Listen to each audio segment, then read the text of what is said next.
بسم اللہ الرحمن الرحیم۔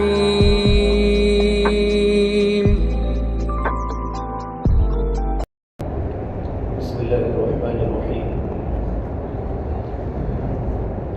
الحمد للہ الذي أعطانا ليلة القدر هي خير من ألف شهر وعظم فشرع لنا الاعتكاف وعظم الأجر.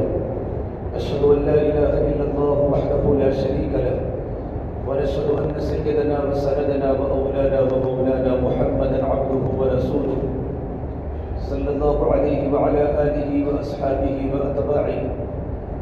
أما بعد فأعوذ بالله من الشيطان الرجيم. بسم الله الرحمن الرحيم. وعهدنا إلى إبراهيم وإسماعيل أن طهر بيتي للطائفين والعاكفين والركع السجود. وقال سبحانه تبارك وتعالى والعاكفون في المساجد.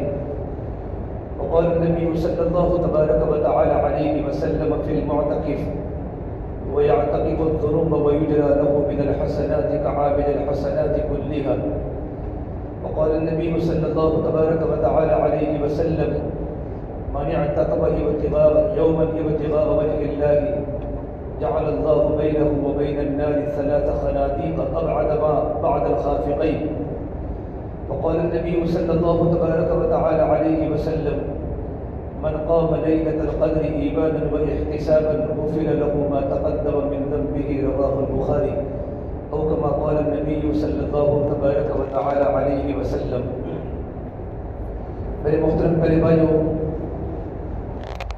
آج رمضان المبارک کا 18واں روزہ ہے اور رمضان کا تیسرا جمعہ شروع ہو گیا ہے. ابھی ہم رمضان کی آمد کا انتظار کر رہے تھے کہ ابھی رمضان آئے گا، اور بلغنا رمضان کی دعائیں ہمارے زبانوں پر جاری تھی، لیکن آہستہ آہستہ رمضان تیزی کے ساتھ جا رہا ہے. رمضان کا پہلا عشرہ چل کے نکل گیا. ہمارے بڑے فرماتے ہیں رمضان کے بارے میں کہ رمضان کا پہلا عشرہ چل کے نکلتا ہے، اور رمضان کا دوسرا عشرہ دوڑ کے نکلتا ہے، اور رمضان کا تیسرا عشرہ تو ہواؤں کی طرح چلا جاتا ہے. عقل مند ہے، خوش نصیب وہ انسان جو ماہ مبارک کی ایک ایک گھڑی کی قدر کر کے رمضان مبارک کو وصول کر رہے ہیں. اللہ تبارک و تعالیٰ کی رحمتوں کو لوٹ رہے ہیں. جنت کے دروازے کھولے ہیں، جہنم کے دروازے بند ہیں. اللہ تبارک و تعالیٰ کی طرف سے 24 گھنٹے مغفرت کی، استغفار کی ندائیں آتی رہتی ہیں. ہے کوئی میرا بندہ گناہوں سے معافی چاہنے والا، میں اس کے گناہوں کو معاف کروں. ہے کوئی میرا بندہ حل من مسترزق فارزقہ، روزی کو طلب کرنے والا، میں اس کے لیے روزی کے دہانے کھول دوں. حل من مبتلا فعافیہ، ہے کوئی میرا بندہ پریشان جو گھر سے پریشان ہو، کاروبار سے پریشان ہو، میرے سامنے اپنی پریشانی کو رکھے، میں اس کی پریشانی کو دور کرنے کے لیے تیار ہوں.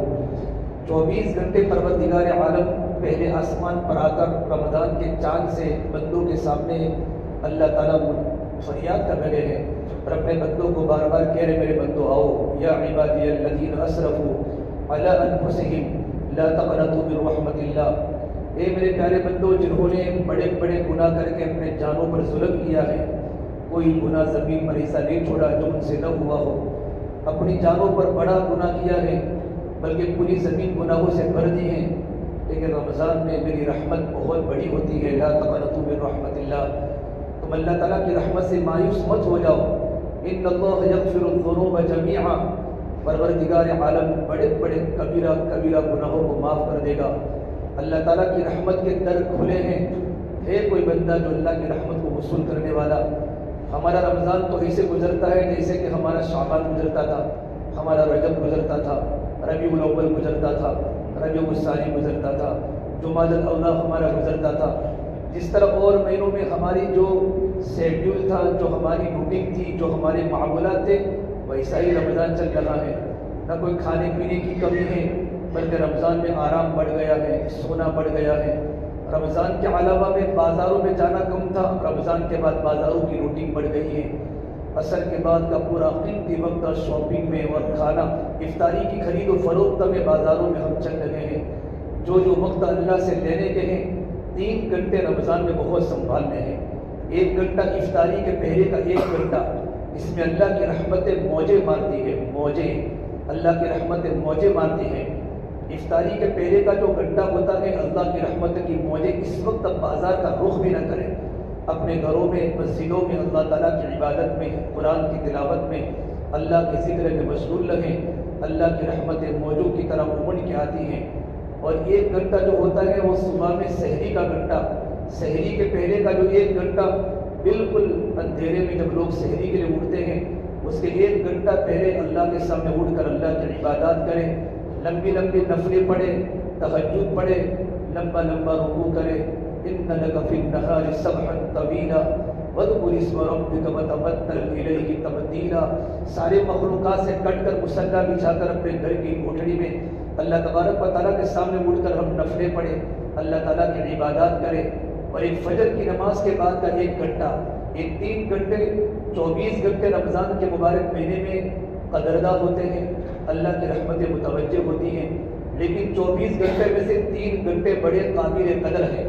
اگر ہم نے یہ 3 گھنٹے اگر غفلت کے ساتھ نہ گزارے تو پروردگار عالم کی رحمتیں ہمارے ساتھ رہے گی، اللہ تعالیٰ ہمارے گناہوں کو معاف کرے گا۔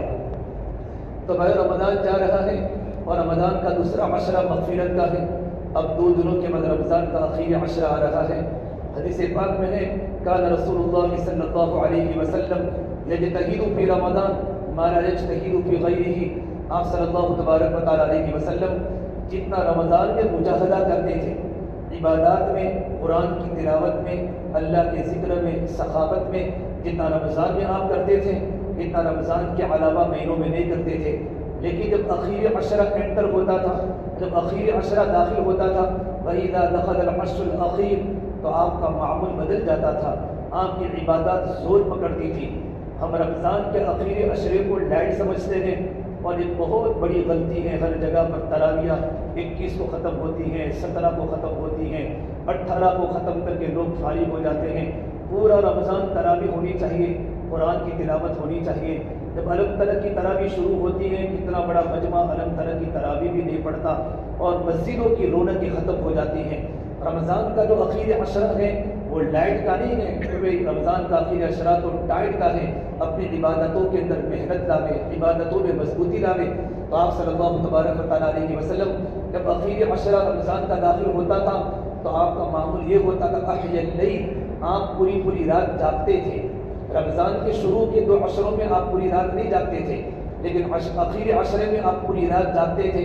وَأَحْيَا اللَّيْلَ وَأَيْقَظَ أَهْلَهُ، اپنے گھر والوں کو جگاتے تھے، اپنی بچیوں کو جگاتے تھے، اپنی بیویوں کو جگاتے تھے۔ وَجَدَّ وَشَدَّ الْمِيزَرَ، اس کا ترجمہ لکھا ہے آپ صلی اللہ تبارک و تعالیٰ علیہ وسلم اخیر عشرے میں اپنی لنگی کو مضبوط باندھ دیتے تھے۔ اس کے 2 ترجمے لگے ہیں کہ آپ اپنی کمر کو مضبوط باندھ کر عبادات میں زیادہ متوجہ ہوتے تھے شب قدر کی تلاش میں۔ اور آپ صلی اللہ تبارک و تعالیٰ علیہ وسلم کا دوسرا ترجمہ رکھا ہے اخیر عشرے میں اپنی عورتوں کے پاس بالکل حضور نہیں سوتے تھے، اپنی عورتوں کے پاس نہیں جاتے تھے، بلکہ پورا لاسٹ جو عشرہ ہوتا ہے، آخری جو 10 دن ہیں، آپ عبادات میں گزارتے تھے۔ اور آپ صلی اللہ تبارک و تعالیٰ علیہ وسلم رمضان کے آخری عشرے میں آپ کا معمول تھا مدینہ منورہ آنے کے بعد اعتکاف کرنے کا۔ عشرے اخیرہ کا اعتکاف کی آپ بڑی پابندی کرتے تھے۔ کبھی کبھی آپ نے رمضان مبارک کا پورا 1 مہینے کا آپ نے اعتکاف کیا۔ شروع کے 20 دن اعتکاف نفل کا ہے اور اخیر کے 10 دن سنت مؤکدہ علی الکفایہ ہے۔ آپ صلی اللہ تبارک و تعالیٰ علیہ وسلم مدینہ منورہ آنے کے بعد اعتکاف کی بڑی پابندی کرتے تھے۔ ایک مرتبہ کسی عذر کی بنیاد پر آپ کا رمضان میں اعتکاف چھوٹ گیا تو آپ نے رمضان کے بعد کا جو مہینہ شوال کا مہینہ ہے، شوال کے مہینے کے اخیر کے 10 دن میں آپ نے اعتکاف کی قضا فرمائی۔ چونکہ غزوہ بدر بھی رمضان میں ہوا، 17 رمضان کو غزوہ بدر ہوا تھا، تو گھر پر واپس آتے ہوتے اخیر عشرہ شروع ہو چکا تھا، تو آپ کا اعتکاف چھوٹ گیا تھا۔ مکہ چونکہ فتح 21 رمضان کو ہوا تو پورا صحابہ کا مجمع مدینہ منورہ سے مکہ گیا تھا، اس وقت بھی آپ کا اخیر عشرے کا اعتکاف چھوٹ گیا تھا۔ باقی ہمیشہ آپ نے پابندی کے ساتھ رمضان مبارک کے اخیر عشرے میں اعتکاف کی پابندی کی ہے۔ اور جس سال آپ صلی اللہ تبارک و تعالیٰ علیہ وسلم کا وصال ہوا، آپ اللہ تبارک و تعالیٰ کے پیارے ہو گئے، اس سال آپ نے 20 دن کا اعتکاف کیا۔ 11ویں روزے سے لے کر 29ویں چاند تک آپ نے مکمل 20 دن کا اعتکاف کیا، لیکن اخیر کے 10 دن کا اعتکاف سنت مؤکدہ علی الکفایہ ہے۔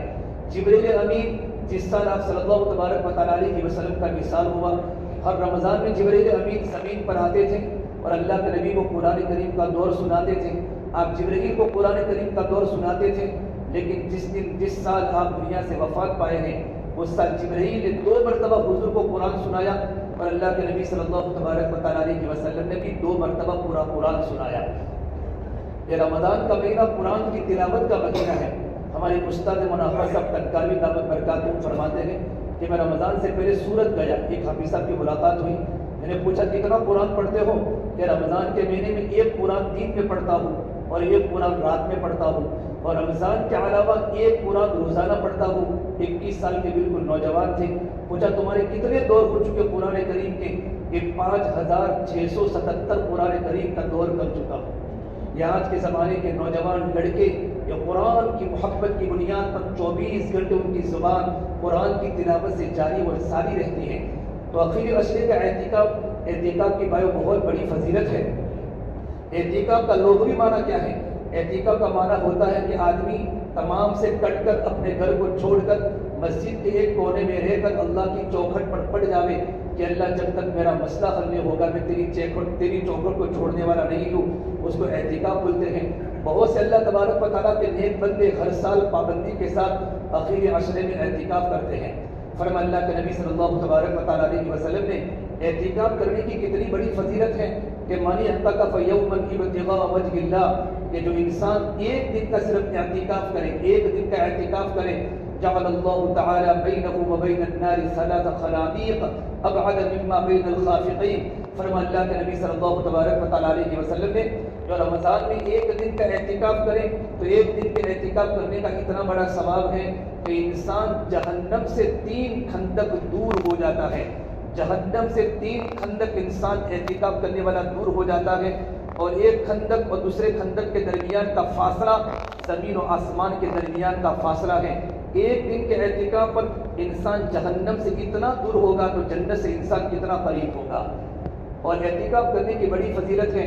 شیخ الحدیث مولانا محمد زکریا صاحب رحمۃ اللہ نے فضائل رمضان میں لکھا ہے کہ علامہ شعرانی رحمۃ اللہ علیہ نے کشف الغمہ میں ایک روایت نقل کی ہے کہ جو انسان رمضان میں من اعتکف عشرا من رمضان تحجتین وعمرتین رواہ خزین و رواہ رزین، یہ رزین کی روایت ہے کہ جو انسان رمضان میں آخری عشرے کا اعتکاف کرتا ہے پروردگار عالم 2 حج کا ثواب دیتا ہے اور 2 عمرے کا ثواب دیتا ہے۔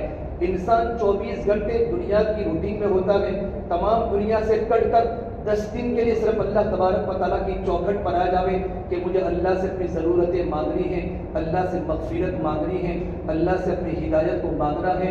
اور انسان جب اللہ کے در پر آ جاتا ہے تو پروردگار عالم آنے والے بندے کو مردود نہیں کرتے بلکہ آنے والے بندے کو قبول کرتے ہیں۔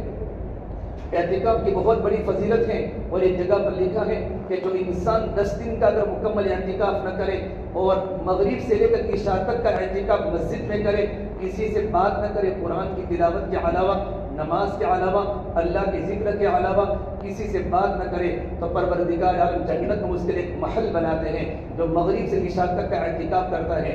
لیکن بھائیو، رمضان کے آنے کے باوجود بھی ہمارا دل دنیا کی محبتوں سے غافل نہیں ہوتا۔ ابھی آخری عشرہ شروع بھی نہیں ہوا اور پورا مجمع عشاء کی نماز کے بعد بازاروں کو آباد کر رہا ہے، پورا ڈھالگر وانٹ سمندر کی موجوں کی طرح لیڈیز اور جینٹ کے ساتھ ابھر رہا ہے، تاجر تجارت کو وصول کر رہا ہے۔ یہ رمضان کا مہینہ تجارت کی وصولیابی کا مہینہ نہیں ہے، رمضان کا مہینہ تو نیکیوں کی سیزن کا مہینہ ہے۔ فیملی نے کہا الم تر جلدی پوری کر کے آ جائیو، ہم کو بچوں کے ساتھ پوری رات بازاروں میں گزر جاتی ہے، فجر کی نماز بھی چھوٹ جاتی ہے یا گھر پر ہو جاتی ہے۔ یہ رمضان کا مہینہ ہے، رمضان کا مہینہ ہے۔ جبرائیل جیسے فرشتے کی بددعا اور اللہ کے نبی جیسے رحمت للعالمین کی آمین یہ کوئی معمولی نہیں ہو سکتی۔ ہلاک وہ انسان جس کو رمضان کا مبارک مہینہ ملا، رمضان میں اللہ تبارک و تعالیٰ کی عبادات کر کے اپنی مغفرت نہ کرائی۔ میرے نبی چور کے ہاتھ کٹنے پر رونے والے نے بھی آمین کہہ دیا ہے۔ اس کا مطلب یہ ہوتا ہے کہ رمضان کا مہینہ غفلتوں میں گزارنے کا مہینہ نہیں ہے۔ اس پورے مجمع سے پوچھو رمضان میں کتنے قرآن ختم ہوئے؟ کیا کسی کے 5 ختم ہوئے؟ آج تو 18واں روزہ ہے، 5 کلام پاک تو آسانی سے ختم ہو جاتے ہیں، 6 کلام پاک تو آسانی سے ختم ہو جاتے ہیں، لیکن کوئی فرق نہیں جیسے رمضان کا چاند ہوا صرف دن میں روزہ رکھا، رات کو 20 رکعت کھڑے کھڑے تراویح پڑھ لی، باقی کوئی ہماری عبادات میں کوئی توجہ نہیں، ہماری ذکر میں کوئی بڑھوتری نہیں، تو قرآن کی تلاوت میں کوئی اضافہ نہیں، اسے میرے بھائیو آخری عشرے کا اعتکاف کر کے ہم اللہ تبارک و تعالیٰ کے در پر پڑ جاوے تاکہ اللہ تعالیٰ ہم سے راضی ہو جائے۔ اعتکاف کے بڑے بڑے فائدے ہیں۔ اعتکاف کا سب سے بڑا فائدہ کیا ہے؟ اللہ کے نبی صلی اللہ تبارک و تعالیٰ علیہ وسلم اعتکاف اس لیے کرتے تھے، اعتکاف کا فائدہ شب قدر کی تلاش ہے کہ شب قدر رمضان کی آخری طاق راتوں میں ہوتی ہیں۔ حضرت عائشہ صدیقہ رضی اللہ عنہا فرماتی ہیں، فرما اللہ کے نبی صلی اللہ تبارک و تعالیٰ علیہ وسلم نے تحروا لیلۃ القدر من الوتر فی عشر من آخر رمضان، رمضان کے آخری طاق راتوں میں شب قدر کو تلاش کیا کرو۔ تو شب قدر کی رات گھومتی رہتی ہیں لیکن اکثر طاق راتوں میں ہوتی ہیں۔ اعتکاف کرنے والا اگر مسجد میں اگر آرام بھی کرے گا، سو بھی جائے گا، تب جو اس کو شب قدر کی رات مل جائے گی۔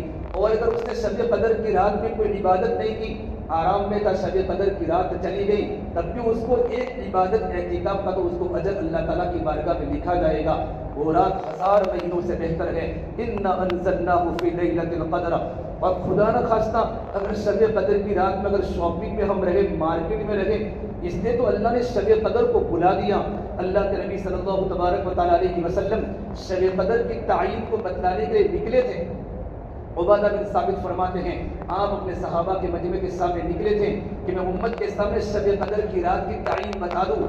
فَطَلَحَ رَجُلَانِ مِنَ الْمُسْلِمِينَ، دو مسلمان آپس میں جھگڑ رہے تھے، تو ان کے جھگڑے کو چکانے کی بنیاد پر اللہ تبارک و تعالیٰ نے شب قدر کی تعین اللہ کے نبی کے دماغ سے اٹھا لی، اور آپ نے فرمایا تمہارے جھگڑے کی بنیاد پر اتنا جھگڑا اتنی خطرناک چیز ہے کہ جھگڑے کی نحوست کی بنیاد پر اتنی بڑی نعمت اللہ کے نبی سے بلا دی۔ پھر آپ نے فرمایا کوئی گھبرانے کی بات نہیں ہے، تم شب قدر کی رات ہو سکتا ہے اس میں اللہ تبارک و تعالیٰ کی بڑی حکمتیں ہو، اب تم شب قدر کو رمضان کی آخری طاق راتوں میں تلاش کیا کرو۔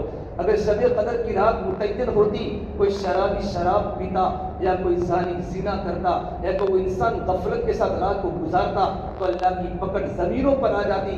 اتنی بڑی قیمتی رات متعین ہونے کے باوجود بھی انسان خدا کی نافرمانی کرے، اس لیے مطلق کہا تاکہ انسان شب قدر کی رات میں صرف 5 راتوں کو جاگنا ہے، 5 راتوں میں ایک تو شب قدر ہے، باقی اور 4 راتوں کو ملا لو، کیونکہ جہاں 29-30 کے چاند کا فرق ہوتا ہے تو شب قدر تو انہی 10 راتوں میں ہوتی ہیں۔ اگر 10 راتیں اور 10 دن اگر انسان اخیر عشرے میں اگر اعتکاف میں گزار دے تو انسان اللہ تعالیٰ کا مقرر بندہ بن جاتا ہے۔ اعتکاف کا پہلا فائدہ شب قدر کی تلاش ہے۔ اعتکاف کا دوسرا فائدہ، جب بندہ اعتکاف کرتا ہے تو اعتکاف کی بنیاد پر عبادات کا ماحول اس کو ملتا ہے۔ مسجد کے باہر عبادت کا ماحول نہیں ہے، وہ مسجد میں رہے گا، کوئی انسان رکوع میں ہے، کوئی سجدے میں ہے، کوئی قرآن کی تلاوت میں ہے، کوئی سند و تسبیح کی نفل پڑھ رہا ہے، کوئی اللہ کا ذکر کر رہا ہے، کوئی جگہ پر دینی بیانات ہو رہے ہیں، علماء بیٹھے ہوئے ہیں، تو اس پر عبادات کی فضا اعتکاف کرنے والے کو ملتی ہے۔ نمبر 3، جب اعتکاف کرنے والا اعتکاف کرتا ہے تو اعتکاف کا تیسرا فائدہ یہ ہوتا ہے کہ آدمی کو یکسوئی ملتی ہے، اللہ تبارک و تعالیٰ سے تعلق ملتا ہے، اللہ تبارک و تعالیٰ کی محبت ملتی ہے۔ اس لیے کہ اعتکاف میں پردے لگانا جائز ہے یا پردے لگانا جائز نہیں ہے، لوگ سوال کرتے ہیں۔ اعتکاف کا پردے سے کوئی تعلق نہیں ہے، اعتکاف کا تعلق پردوں سے کچھ بھی نہیں ہے، یہ زائد چیز ہے۔ پردہ لگانا بھی جائز، نہ لگانا بھی جائز۔ پردہ تو اس لیے لگاتے ہیں کہ اعتکاف کرنے والا پردے میں مسجد کے کونے میں بیٹھ کر اللہ کے سامنے گڑ گڑاوے، اللہ کے سامنے روے، اس کا رونا امت کو نہ دکھے، اس کا تڑپنا مخلوق کو نہ دکھے، وہ اللہ کی ذکر میں رہے، قرآن کی تلاوت میں رہے۔ لیکن پردے کی آڑ میں موبائل دیکھا جا رہا ہے، فیس بک چل رہا ہے، واٹس ایپ کا عادی ہے، پھر پردے نہ لگانا ہی مناسب ہے۔ پردے اس لیے لگائے جاتے ہیں کبھی آدمی کو تھوڑا سا آرام کرنا ہو تو نمازیوں کو دخل اندازی نہ ہوئے، عبادات کرنی ہو، وَتَبَتَّلْ إِلَيْهِ تَبْتِيلًا، ساری مخلوق سے کٹ کر اللہ کی طرف متوجہ ہونا ہو تو پردے میں انسان ایک کونے میں بیٹھ کر اللہ کے سامنے گڑ گڑا سکتا ہے اور تخلیق کو حاصل کر سکتا ہے۔ بہت بڑی عبادت ہے اعتکاف۔ اعتکاف سے آدمی اللہ کا مقرب بن جاتا ہے۔ شبلی رحمۃ اللہ علیہ بہت بڑے بزرگ گزرے ہیں، ان کو بہت بڑا مقام، نہاون کے گورنر تھے، میں ان کا قصہ نہیں بتاتا، بعد میں جب ان کو ولایت کا مقام ملا ہے، مسجد میں آ رہے تھے اور وہ اللہ کا تعلق اعتکاف کی بنیاد پر ہو جاتا ہے نا، تو وہ اللہ کا تعلق ملا تھا۔ مسجد سے آ رہے تھے تو اللہ کی طرف سے الہام ہوا، شبلی